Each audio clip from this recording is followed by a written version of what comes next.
السلام عليكم ورحمة الله تعالى وبركاته، إخواني أخواتي، أهلا وسهلا بكم مجددا في فيديو جديد وفي يوم جديد. أتمنى تكونوا بخير وعلى خير. إذا في هذا الفيديو إن شاء الله سنتعرف على طريقة تثبيت التلفاز على الجدار خطوة بخطوة بكل سهولة وأمان. أولا نختار المكان المناسب الذي نريد أن نثبت فيه التلفاز.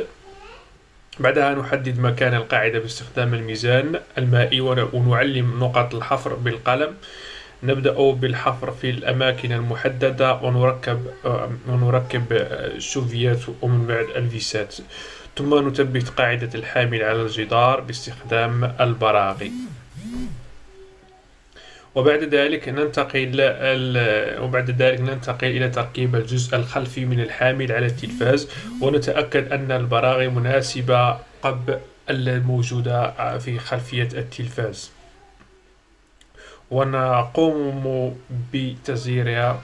وأخيرا نعلق التلفاز على القاعدة المثبتة في الجدار ونتأكد أنه مستقيم وثابت، ولا تنسى تتأكد من مستوى التوازن مرة أخيرة.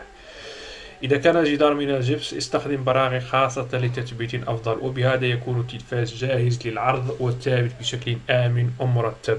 تحياتي وشكرا لكم على الدعم والمواصلة في فيديو جديد إن شاء الله.